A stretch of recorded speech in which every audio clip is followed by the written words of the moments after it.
Hello, everybody, and welcome back to the Triboro Podcast. I'm your host, Nick O'Brien, of course, always joined by Justin Alonso. This is Cocomelon. no. So this is kind of well, I guess we'll call it an emergency episode. Um, we weren't gonna record until next week, but yesterday we got a lot of news. Um, Starting off with Jesse Winker is coming back to the Mets. 1 year, $7.5 million, some escalators and incentives to bring that to a $9 million contract. Um, Quickly, just we'll go over him because even though he's the one that signed, he's not even the big story from yesterday. So in his bounce back 2024, he played 145 games. He had 360 on base for a 118 weighted runs created plus with 14 home runs. With the Mets, which a lot of people I feel like don't really realize, is he was very underwhelming in the regular season. In a little over 40 games, he had 97 WRC plus, 3 home runs, and was worth exactly zero point 0.0 WAR, which is impressive. But of course, the postseason is what everyone remembers. A 224 weighted runs created plus, a 318 average, with a 531 on base, a 636 slugging in 10 games. So Jesse Winker obviously didn't have a great regular season for the Mets. It was still the right move to trade for him. I'm not trying to discount that because he obviously had an incredible postseason and should have played a lot more, but that's neither here nor there. I will say though, because I wanted to check this, did have a 124 WRC plus against righties. Right, that's also true. So I think that was more the issue The point. where that's what he should. It should have just been a straight up platoon with him and JD, righty Yeah, lefty. But of course it was not. But probably being platoon, he's probably going to be a platoon with Starling Marte, I would think, at DH. Obviously, he can stand in the outfield. Him and Marte are some of the yeah, worst but you defenders. really want two people standing in the outfield. Yeah, I mean, Juan Soto is better than both of them. So, yeah, exactly. But with signing Winker, this outfield has gone really crowded really fast. So right now on the roster, on the 26-man roster, you have Soto, Nimmo, Jose Siri, Tyrone Taylor, Starling Marte, and now Jesse Winker. You have 6 outfielders on your 26-man roster. Um, that's a lot. Feels like the flexibility is a little lacking, especially in the infield. But obviously, the outfield is completely fine. The only thing I will say is Mike Puma reported yesterday that the Mets told Starling Marte that they will try to trade him if there is a better position for him. Like if I assume meaning like if they could find a team that has more playing time for Starling Marte, they'll trade him. Right. My eyes But are rolling. they do That's have a literally them role for saying we him. don't want you on this fucking team. Well, if there's a good spot for you, no. If the White Sox open up, get ready to learn White Sox, buddy. Yeah. Like get ready to learn win You think 40 the White games a Sox are year. gonna take on 20 million? Get ready to learn Basically. Miami Marlin, buddy. Like I mean, he was there before. He got I traded know. there before. Let's do it again. Do it again. Let's run it back. But like I mentioned, Jesse Winker, uh, great, but he's not the biggest story of yesterday. Very happy he's back, but obviously the biggest thing is, according to Andy Martino of SNY, this is the start of the quote unquote Plan B for the Mets without Pete Alonso. I'm not too sure how much I hate saying not believe that because look, as much as I really don't like Andy Martino, he knows the industry, he knows people. Like there's it's not like he would just be lying. But I have a hard time feeling that's the complete truth because if a platoon DH is your pivot away from Pete Alonso, then we gotta have another discussion. Yeah.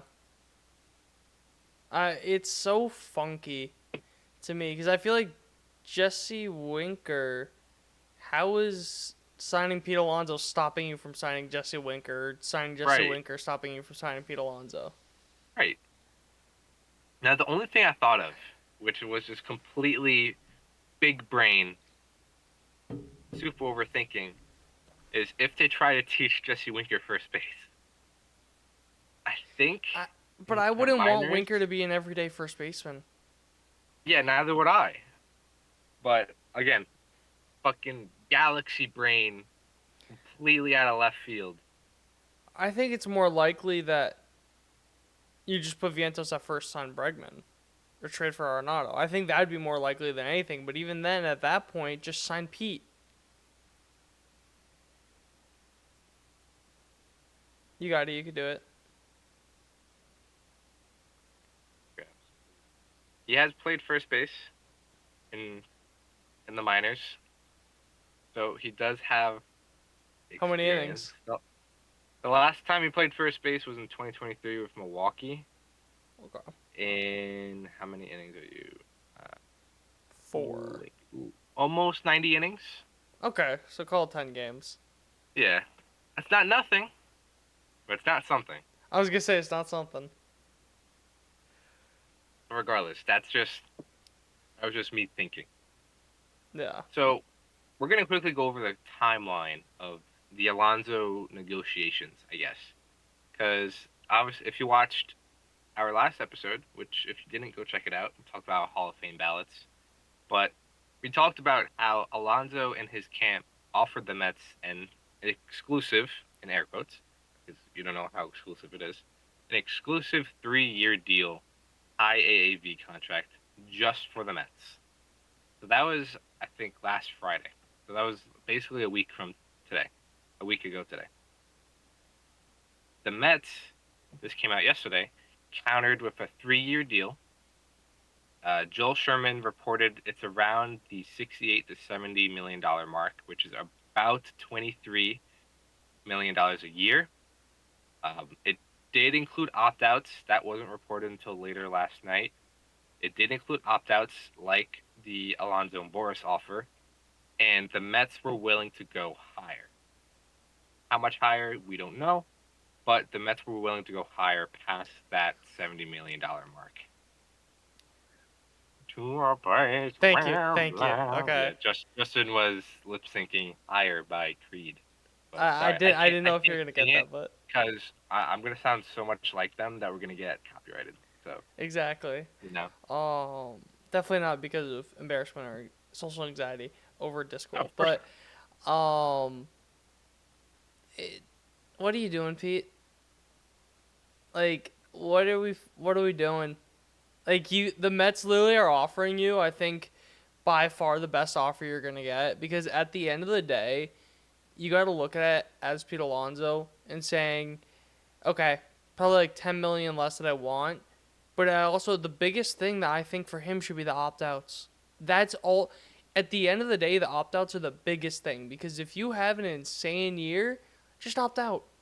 So I think that the Mets offering something a little less money, like a couple million less AAV, but giving you those opt outs, I think should be the great neutralizer, unless he just didn't want to play with the yeah, Mets, which I which is don't think that's the entirely truth. possible. That But is, yeah, no, but neither do I. I don't think it's the truth. But that just Yeah, it's and the other thing too I've been thinking about is you know what? Sure, signs a 3-year contract, has opt-outs.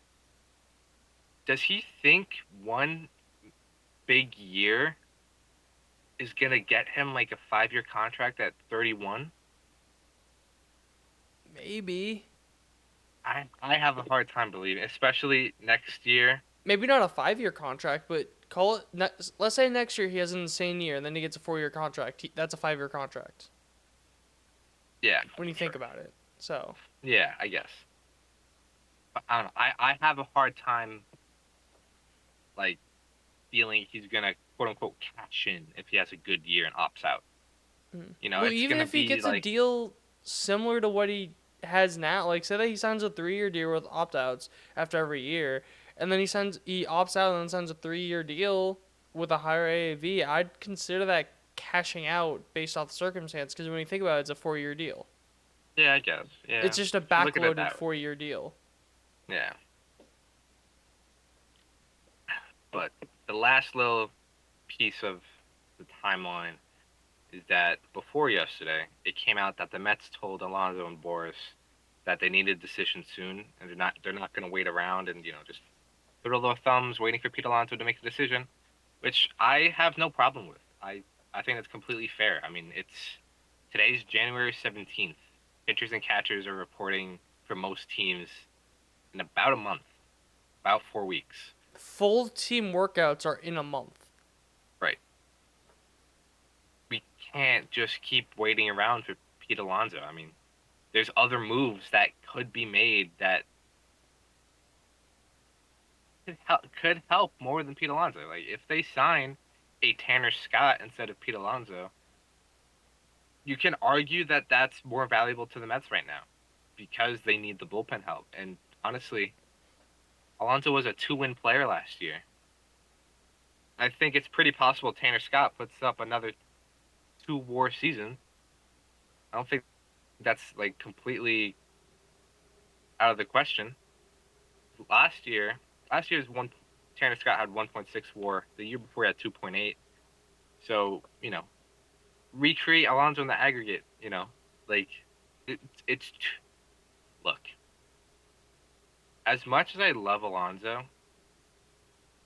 he's been a 2 to 2.5 win first baseman with a 120, call it, weighted runs created plus. That is easily replaceable. Nolan Arenado, because of his defense, can probably put up a better year by WAR than Pete Alonso. And we still have Juan Soto. So your WAR totals are already probably better than last year by projections. So I was very positive, or I guess very adamant, that Pete Alonso was coming back to the Mets. I still think so, but last week, I'm going to call it, I was around like 80% he was coming back. Now I'm probably more like 55, 60. You're still that high? Because where else is he going to go? The only thing that was reported yesterday is the Blue Jays are also interested. I mean, they could also just DH him. He's been very vocal about not liking DH. Vlad, get ready to learn DH. Yeah, well, the other thing, apparently, Vlad's willing to move to third base. So if they put Vlad to third base, I don't think the Blue Jays are willing to move Vlad to third base, though. Yeah, exactly. That is going to be one of the worst defensive infields, quite possibly in history. Who's their second baseman? They traded for Jimenez. Dude, That's the one. Jimenez is a platinum glove contender at second base, and then dog shit. Surrounded by 10th percentile fielders everywhere else. Hey, Boba has a cannon. He just can't control that cannon. But let me backtrack. When Jesse Winker signed, Andy Martinez said plan B, whatever, and said that the Mets now consider the most likely scenario, in air quotes, Alonso signs elsewhere. Back to my original point. Where's elsewhere? Is the elsewhere in the room with us? Literally. Is it the Blue Jays? Because I have a hard time. Like, if Alonso is really just looking for the 1 year, try to have a good year and opt out, sure, he could realistically sign wherever the hell he wants. The Blue Jays finished last in the division last year. The Red Sox has gotten better. The Yankees have obviously recreated their roster kind of after Soto. The Orioles are, well, they're still there. So, and the Rays are the Rays. The Blue Jays have signed Jeff Hoffman, whose elbow is going to explode any second. Dude, holy shit. So, I have a hard time seeing the Blue Jays being anywhere near contention next year. And if that's the case, if Alonso wants to go there, then I don't feel let like the that door hit could you be a on the way out. reason for them to sign him, though, especially on a deal with opt-outs. Because if he's having a monster year, then you could trade him at the deadline. And teams are Yeah, knowing, most likely, unless he has some sort of freak injury, we're only on the hook for this year. yeah, that's fair. But also at the same time, like, I'm looking at it, like, who's going to play first base for the Cubs? They've been talked about a good bit with Bregman. Um, and Bregman obviously would play third base, but who's going to play first base for them? Pirates, like, They're who's, not going to spend the money. If Alonso is not taking 23 a year from the Mets, it's fair. It's fair. It's because also another thing too. The like you mentioned earlier, the Red Sox, they were very in on Nolan Arenado. They were very willing to pay that, call it 20 million after you cut down salary. And I think Nolan Arenado and Pete Alonso are Nolan Arenado is more to an extreme, but they would both feast at Fenway Park. Especially if right? Pete realizes, okay, if I just pull the ball a little more instead of having that all fields approach, then I'm gonna absolutely go off and Yeah. name a bet. I don't think there's a better ballpark for a hitter like Pete Alonso to have a prove it contract year than Fenway Park. Yeah, maybe like Cincinnati. Maybe, but even then, I just think that monster plays too well. Yeah, Maybe Coors, but even then, I feel like yeah, people would just knock you for Coors. right. So look, it's Because look at what Tyler O'Neill just got. yeah, true. It's definitely tough. Look, I understand. I understand it from Pete's view. Like this is quite possibly his last and only chance to kind of cash in on a long-term contract, which is obviously just not in the cards for him. But at the end of the day, you got to be realistic. No one's giving you that 5-year deal. You know, this might be the best you're gonna get, a 3-year deal. And if everyone's offering, unless a team offers him 4 years, personally, look, obviously I'm gonna be a little biased. Like, if it's a 3-year deal between the Blue Jays or the Mets, and the money's similar, just come back to the Mets for a year. The other thing too is, sure, he wants to opt out. We just saw how he performed in a contract year. What makes you think he's gonna magically have a better year with that hanging over his head? He'll have a little more security because he doesn't need to opt out. But who says that's not going to be like a mental block for him? And look, I'm still very pro Pete Alonso. I know that a lot of this is sounding like not, but I think he can bounce back. A lot of the underlying stuff is still there. I think he can still be that 40 home run bat, but it's time to start getting realistic. Again, it's the middle of January. I don't think there's been any report of any team willing to go more than 4 years for Pete Alonso. So at the end of the day, I think a lot of this is leverage, if I'm being honest. The whole like, oh, Mets are moving on to plan B, you know, signing Jesse Winker, I think is the start of the Mets being like, look, we're not waiting for you. We have other moves to make. Watch us do this. So like, oh, all right, we just signed Jesse Winker, and now all of a sudden the Mets are moving on from Pete Alonso. Now to put some pressure on Scott Boras and Pete Alonso. And then the contract getting leaked out to the New York Post through Joel Sherman. It's like, oh, you're only offering Pete 3 years, 70 million. Blah, blah, blah, blah, blah. So I And think we a all lot of know this is who Joel leverage. Sherman is buddy with. Exactly.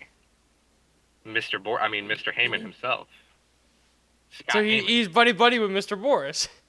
Scott Heyman and John Boris. Yeah. But look, they have come down to years. Because originally, 3 years wasn't working. Dan Alonso offered the 3 years. The Mets always wanted to go 3 years. So the years is agreed upon. The opt-outs are agreed upon. This is a monetary thing. And it feels like this is easily, I'm going to put air quotes because I don't know, easily fixable because call it they offered him 370, right? So that's around 23 a year.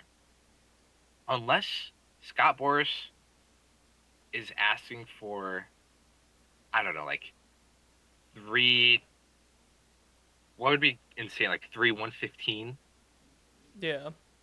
like something like that, like nearing 40 million a year.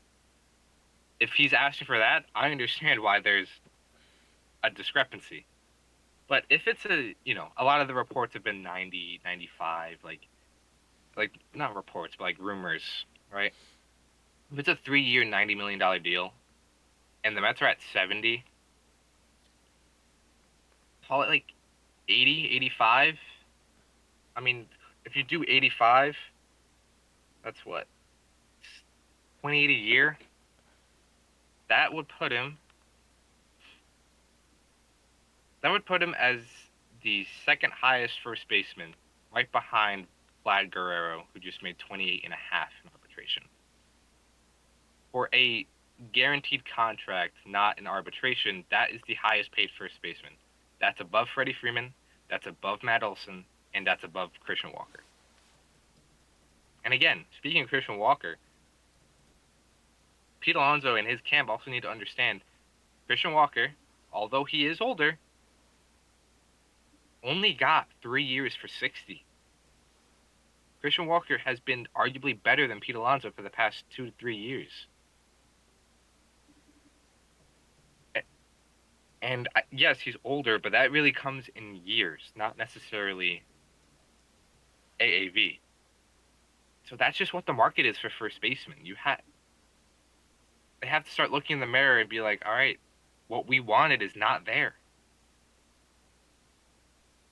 So at the end of the day, I think Pete Alonso will still be a Met, but I'd be lying to you if I told you I wasn't tired of this.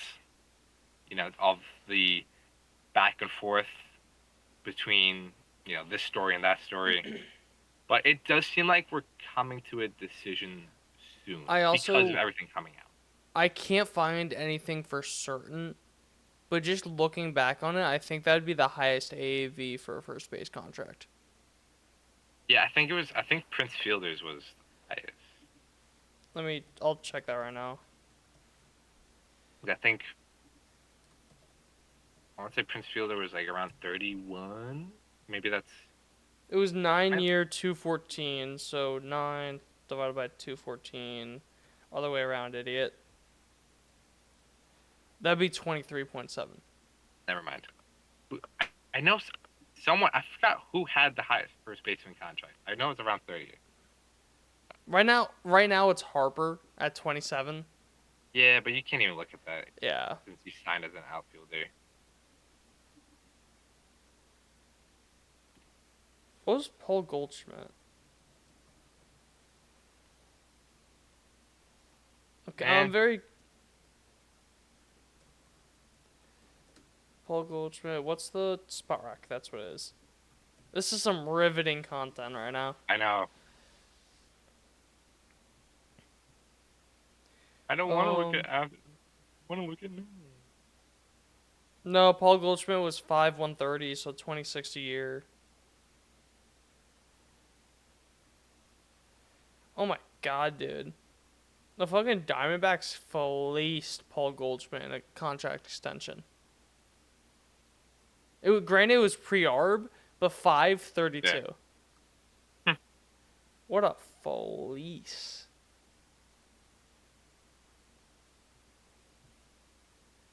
Anyways, I think it would be the highest AAV. Yeah.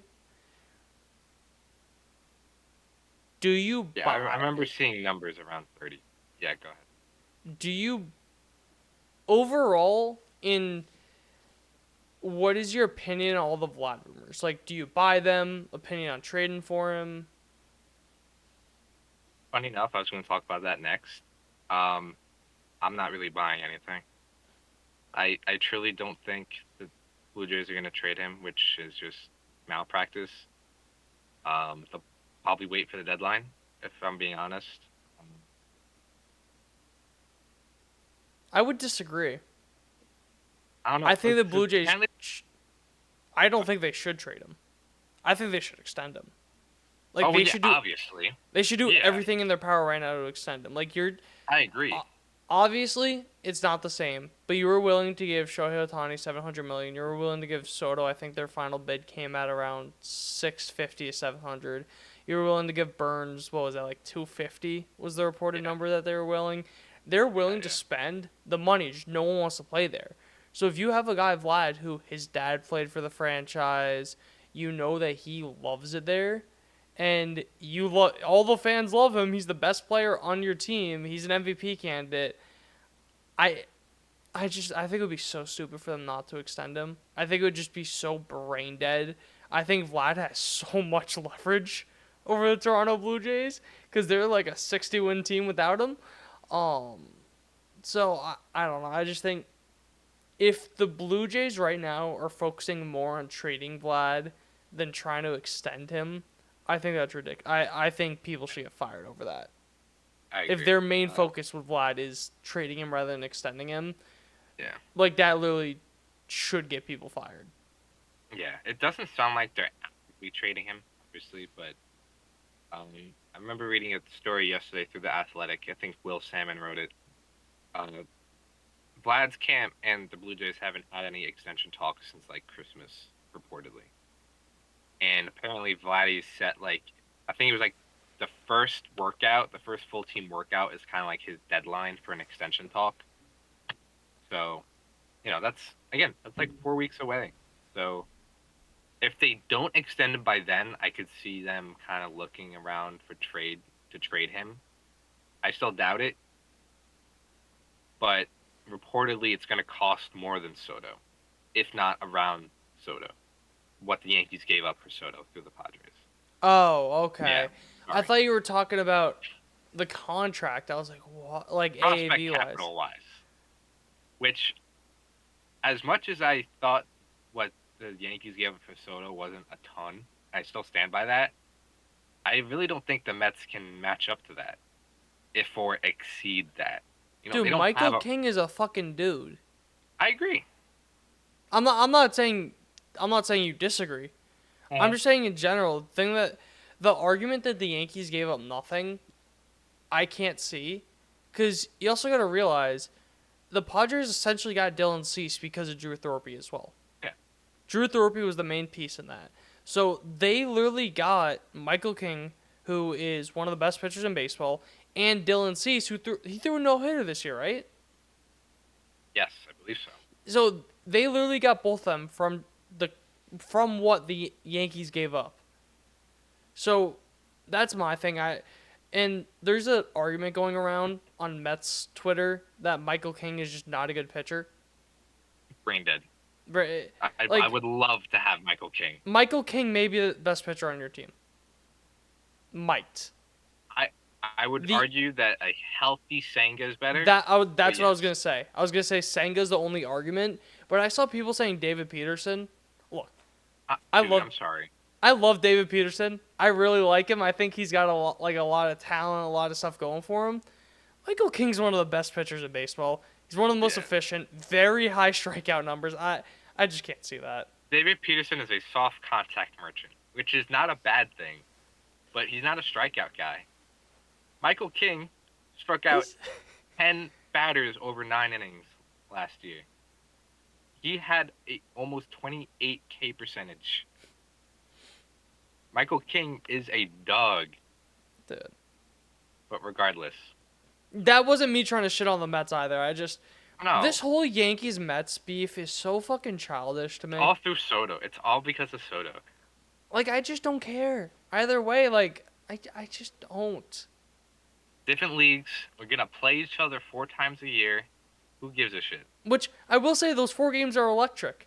And the fact that they don't play on 9/11 every year, we've talked about it, is ridiculous. Absolutely. Like, the whole thing of them going to, like, the cameras for, like, the fire departments and the police departments, like, reaction to it. Like, electric! Amazing. Absolutely amazing. So fucking stupid, dude. Bring us back. Yeah. The Mets don't have a Michael King to give up in a hypothetical um, Guerrero trade. The best thing they have, and he hasn't even reached the majors yet, is Brandon Sproat, who's their top prospect, top pitching prospect. But again, he hasn't even reached the majors yet, so that's more of a comp to call it. That's probably more like the Thorpe. Drew Thorpe of that trade. If you're looking at guys who have major league experience, it's David Peterson, who again is not the same pitcher as Michael King, Tyler McGill, who is nowhere near Michael King, and Jose Buto, who I like a lot, but not Michael King either. So I have a hard time seeing the Mets kind of sizing up for a Guerrero trade. Now, it could just be, instead of not necessarily value, but it could just be more of quantity over quality. Because what, the Yankees gave up 4 or 5. Four plus Higgy. Right. So It was Thorpe, King, Velasquez, and Brito. And at the time, Brito looked very good. The year before, Vasquez also showed a lot of flashes in the majors. All 5 people, everyone but Drew Thorpe in that trade showed a lot of talent. yeah, which Mets just haven't seen that in the majors for their pitching. And something about Sproat, really quickly too, is people got to realize, like, yeah, he's projected to be in the bigs this year. That's not a guarantee, because I'm just looking at his 2024 season. He was a fast riser. He started out in high A. He had a cup of tea in AAA this year, 28 innings pitched, but he has 7.53 ERA. Granted, high run environment, but he didn't pitch well. So there's no guarantee that he even makes the majors this year. Mm-hmm. So absolutely, like if he starts off hot, absolutely, he could probably be in the rotation by May, June. If he struggles, there's a shot he's just not in the majors at all. Maybe a September call up as a bullpen arm. Maybe. Right. Like, is he on the 40 man? I don't think so. Yeah, I can check that right now. Because that's, like, another thing, too, where, like, obviously for a top prospect, if they're killing it, yeah, like, you DFA a guy that's in the back end of your bullpen. Right. But you said, goodbye, Griffin Canning. Hello, Brandon Sproat. He is not on it. Right. So that's another thing to keep in mind. But, look, at the end of the day, I don't think the Mets have what it takes to trade for Vlad Guerrero. I truly don't. I love the prospects we have. I think some of them have a lot of potential, but that doesn't Has it been mean stated the Blue Jays want pitching? No. Okay. I'm just an assumption. Yeah, I'm partly going off of the Soto trade. Okay. Because that's the only comp that's been made. But again, it doesn't mean that the Blue Jays look at the prospects the same either. That's the other thing. They might not like Brandon Sproat at all for whatever reason. They might not want him. And that's probably one of the best trade chips the Mets have. But they might not want him whatsoever. So that's another thing to keep in mind. That's another thing, too. Like, when you see trades where people be like, oh, one team got fleeced, this, that, whatever, you also have to realize at the end of the day, an organization can be insanely high on a guy. Like, I think the Marlins, part of the reason why it seemed like the Yankees gave up nothing for Jazz was because they were just in love with Augustin Ramirez. Right. Who has an absurd bat, especially for a catcher. They saw that upside, so they traded Jazz for that. So it really is a thing of people got to realize just because the Yankees or the Mets like a player doesn't mean that everyone else does. Because a lot of the time when they talk high on a player, that's probably leverage. Caleb Durbin is our second baseman. And within a couple of weeks, he got traded for Devin Williams. Right. So. Yeah, it's all leverage. It's all just talk and putting them up to pedestal. But yeah. Sorry, just to go a little more on this too. I'm not the biggest fan of John Boy. He brought up a really good point with prospects a while ago, talking about how the reason why people, and he was more so talking about Dominguez, you wouldn't know about Jason Dominguez 20 years ago. You wouldn't Right. know about him when he was 16. You'd be like, oh, that's cool, whatever. You would hear a little bit of hype, but you wouldn't really hear about him until maybe if he's mashing in AAA. Yeah. Maybe. And then he gets called up. But now you're literally knowing about guys the entire process, the entire way. So guys are getting overhyped, and the fact of the matter, which sucks, is most of these guys don't pan out. Right. So I think that's a big issue. Or maybe not issue, but kind of like something that's not being talked about enough, and guys just Like being oversight. overhyped because of social media, because like you Yeah. really can't. I don't know. It's good to have all the information on guys. I really like having it, but I think people look at upside way too much. When like yeah, that's what you want. You want those high upside guys. Like I'd rather miss on 5 or 6 prospects, but get a Juan Soto, get an absurdly talented guy. So Yeah. If you hit like two out of your five prospects are like proven major leaguers, that doesn't mean even superstars. You won. You know. like So my thing with I'm just gonna because Yankees. If Anthony Volpe is a 3 to 3.5 WAR player, that is very good value absolutely. for a late round first round pick. But people are gonna be like, "Oh, Super Saiyan was hyped up to be this. He was a top 5 prospect in baseball." Yeah, you also gotta realize just if you are an above average major league player, that is a win for an organization. Right. But yeah. So let's bring us back again. Yeah, sorry. No, you're good. I don't see the Mets trading for Vlad. I don't think the Blue Jays trade Vlad, unless there's no extension by that February deadline. So we'll probably circle back once that comes.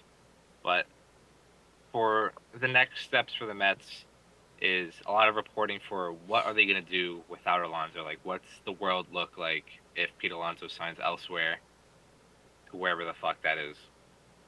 Sounds like they might spend big on bullpen, so that's a Tanner Scott. Maybe they go after more of a 1 year guy like Kirby Yates, something like that.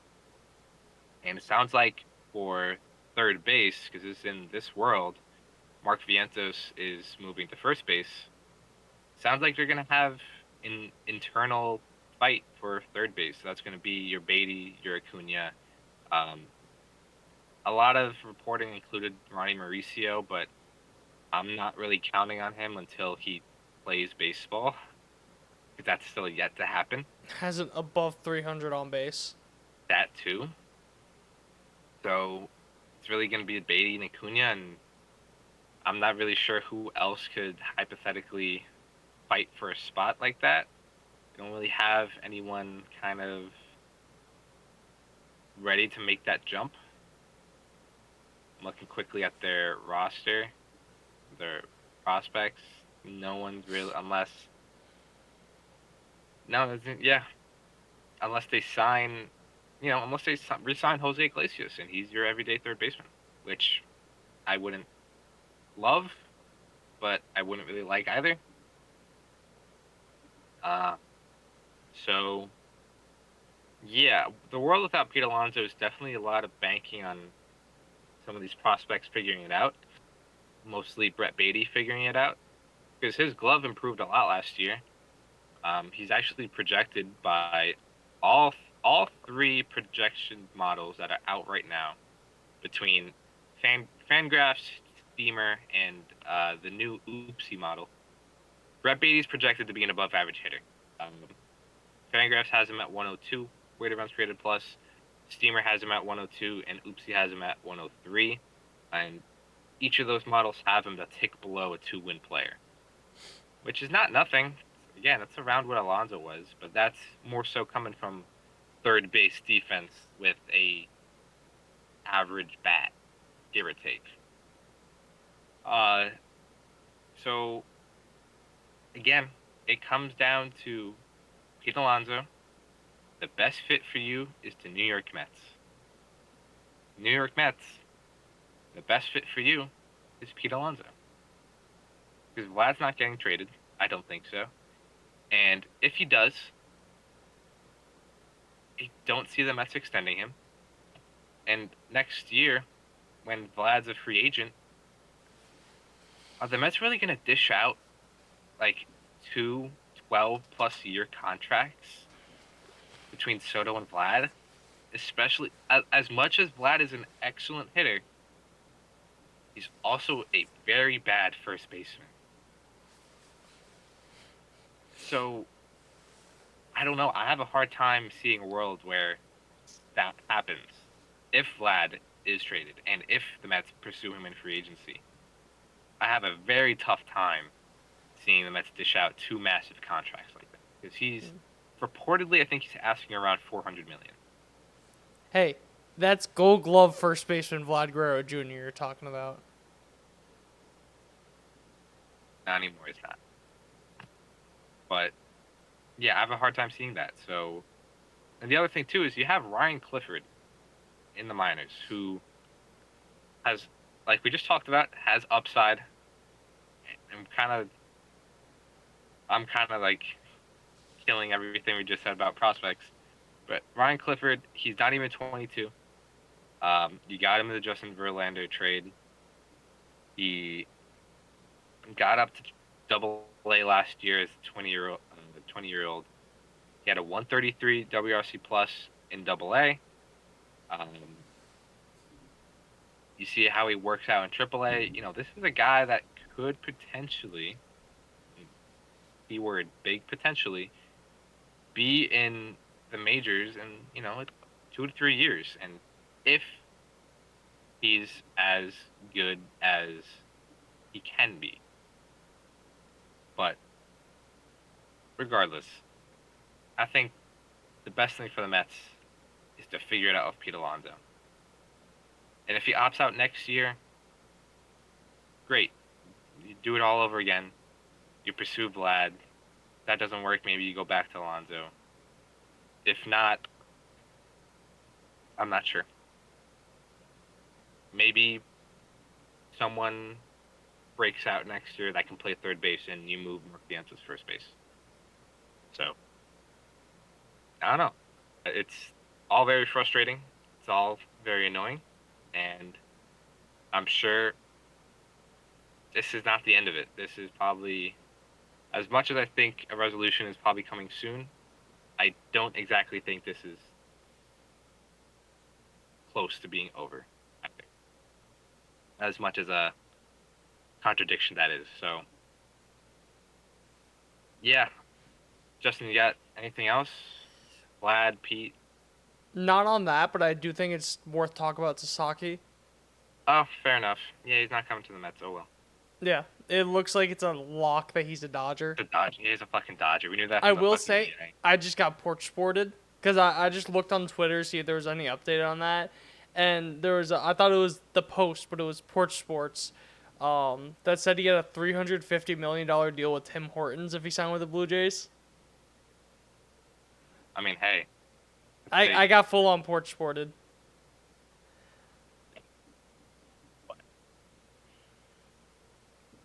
My brother in Christ, if you go to the Blue Jays, like the pitcher, you want to talk about pitching development? 1 year of Tubby, and even then he got lucky. Yeah. He looked great. Who cares? Rokisaki's not coming here. He sucks anyways. I didn't want him. Yeah. He's bad. But, Justin, we got nothing else to add. I think we should Take us away. tease the next episode too. Next episode, About the we'll be looking at the outfield for both teams. Alignment, projections, all that good stuff. before. Actually, wait. Let me get on my phone. I just wanna show the people how many notes I have only for the outfield. Justin's very excited about this. So we can. I am very excited about this episode. Where is?